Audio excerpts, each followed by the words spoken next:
Chapter 20 of the Science of Being Great by Wallace D. Wattles. Serving God. I have brought you thus far through the two preceding chapters with a view to finally settling the question of duty. This is one that puzzles and perplexes very many people who are earnest and sincere, and gives them a great deal of difficulty in its solution. When they start out to make something of themselves and to practice the science of being great, they find themselves necessarily compelled to rearrange many of their relationships. There are friends who perhaps must be alienated. There are relatives who misunderstand and who feel that they are in some way being slighted. The really great man is often considered selfish by a large circle of people who are connected with him and who feel that he might bestow upon them more benefits than he does. The question at the outset is it my duty to make the most of myself regardless of everything else? Or shall I wait until I can do so without any friction or without causing loss to any one? This is the question of duty to self versus duty to others. One's duty to the world has been thoroughly discussed in the preceding pages, and I give some consideration now to the idea of duty to God. An immense number of people have a great deal of uncertainty, not to say anxiety, as to what they ought to do for God. The amount of work and service that is done for him in these United States in the way of church work and so on is enormous. An immense amount of human energy is expended in what is called serving God. I propose to consider briefly what serving God is, and how a man may serve God best, and I think I shall be able to make plain that the conventional idea as to what constitutes service to God is all wrong.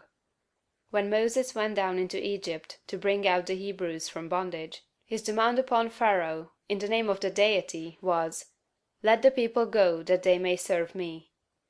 He led them out into the wilderness, and there instituted a new form of worship, which has led many people to suppose that worship constitutes the service of God, although later God himself distinctly declared that he cared nothing for ceremonies, burnt offerings, or oblation, and the teaching of Jesus, if rightly understood, would do away with organized temple worship altogether. God does not lack anything that man may do for him with their hands or bodies or voices. St. Paul points out that man can do nothing for God does not need anything. The view of evolution that we have taken shows God seeking expression through man. Through all the successive ages in which his Spirit has urged man up to the height, God has gone on seeking expression. Every generation of man is more godlike than the preceding generation.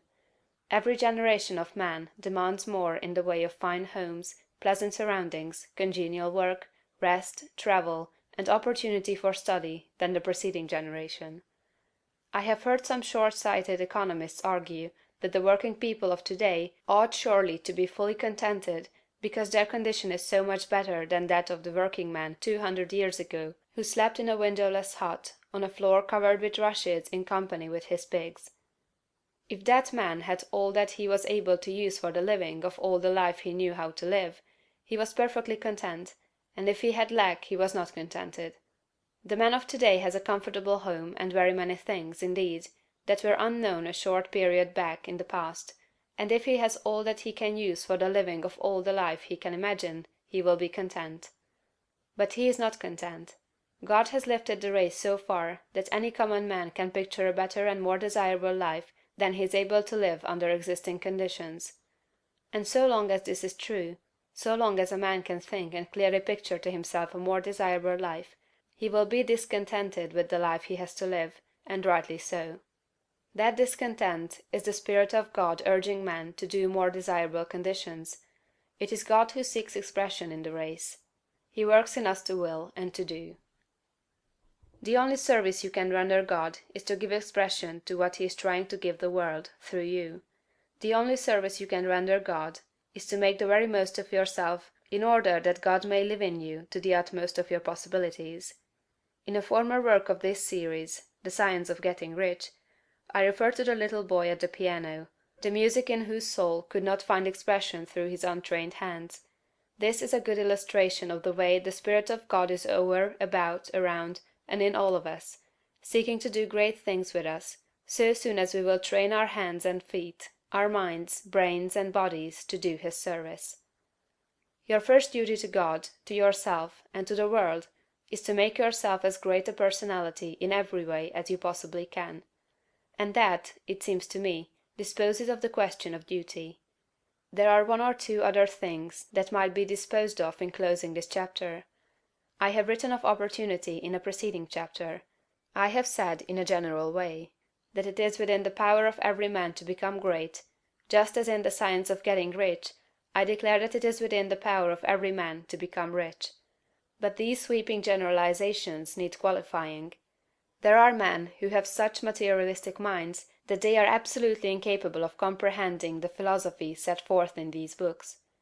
There is a great mass of men and women who have lived and worked until they are practically incapable of thought along these lines, and they cannot receive the message.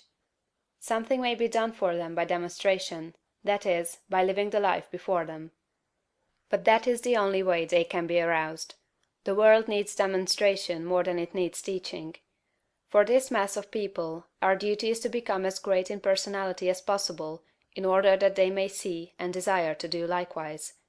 It is our duty to make ourselves great for their sakes, so that we may help prepare the world, that the next generation shall have better conditions for thought. One other point. I am frequently written to by people who wish to make something of themselves and to move out into the world, but who are hampered by home ties, having others more or less dependent upon them, whom they fear would suffer if left alone. In general, I advise such people to move out fearlessly, and to make the most of themselves. If there is a loss at home, it will be only temporary and apparent, for in a little while, if you follow the leading of spirit, you will be able to take better care of your dependents than you have ever done before. Chapter 21.